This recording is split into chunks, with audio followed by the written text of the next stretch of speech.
zemra në natyrshmëri e ka me qenë udhëzuar. Do të thotë ka kriju Allahu xhallahu ala natyrshëm me udhëzu, natyrshëm me kërku Allahun te bareke u teala. Thotë po normal edhe ndikohet nga epshi që është pranë saj, ndikohet nga nefsi që është pranë saj. Dhe thotë është një lloj betejë e vazhdueshme që zhvillohet mes, domthonë, ushtarëve me lajke që janë të autorizuar me rujt zemrën e besimtarit, por edhe ushtarëve të shejtanit që janë të autorizuar me rrëmbi besimtarit zemrën. Këto dy ushtri nuk luftojnë me zvete. Nuk ka kështu betejë me lajket me shejtan, kështu luftojnë kështu apo. Kjo tjetër çka është apo? I po luftojnë rreth zemrës apo. Do njëra palë i ofron zemrës material që nëse forcohet bëhet me një palë. Tjetra i ofron material nëse e merr bëhet me palën tjetër. Do të ndaj zemra tash fillon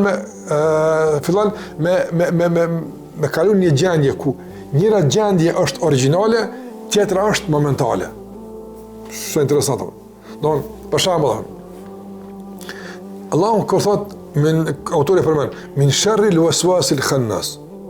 Na ruaj Allah nga çytet e khannasit, shejtanit apo. Mundësia që zemra më u prek nga vezvesja është shumë e madhe. Dhe prekemi në ato. Mirë, po a është kjo gjendja e zakonshme e zemrës apo është momentale? Momentale. Pse është momentale? Për shkak se zemra në origjinë është e udhëzuar, ama ndodh më prek nga vezvesja. Para nuk kur për shembull gjendja origjinale esenciale e zemrës është vezvesja, po ndodh me një nga jeti apo. E kundërta apo. Çto betejë apo. Cila është gjendja jote stabile? Cila është gjendja jote origjinale? Do me cilën gjendje identifikohet zemra jote? Me gjendjen e parë apo me gjendjen e dytë? Çka më rëndësi? A ndodh pas zemra mu prek nga një vezvese? A ndodh nga një për shembull zemra ndoshta me ngacmu ndonjë epsh? Këtë është pjesë betejës, normal që nuk ka mundësi kur mi nolta zona se dunja është e ndërtuar mbi betejë, mbi konflikt, mbi fërkim, është e tillë domethënë. Dhe normal është që prekësh nga vezvesja, normal që prekësh nga ndonjë lakmi, nga njëre me pa kuptim, duhet të punë, pa aty mentale. Nëse reagon besimtar që duhet, largohet. Mi po cila është gjendja identifikuese. Kjo konzoj të nërëzër, vëllaj, është çështja më e madhe në tonë. Më e madhe në tonë. Cili është letënjoftimi i zemrës tonë. Kur Allah ka ke pa këtu për shembull kur talim letënjoftimin kush jeti, çenim që kjo apo. Kur Allah shikon zemrën tonë, cili jeti apo. Cili jeti apo. E çka. Me cilën zemër identifikohesh tek Allahu te bartalla.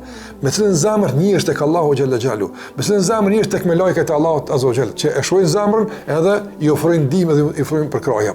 Sa kena pranuar përkrahjen e me lajkeve, e sa kena refuzuar përkrahjen e me lajkeve. Madje sa kena përjetuar këtë përkrahjen e esencës apo. Ose sa kena ndinë nevojë për këtë përkrahjen e esencës apo. Është çështje e madhe që ka të bëjë me zemrën. Në gjitha këto tema pse e bën ajib. Ku punë e zemrës që ka interesant kjo punë. As në gjymtyr nuk ka çështje apo. As në gjymtyr ka sikurse zemra.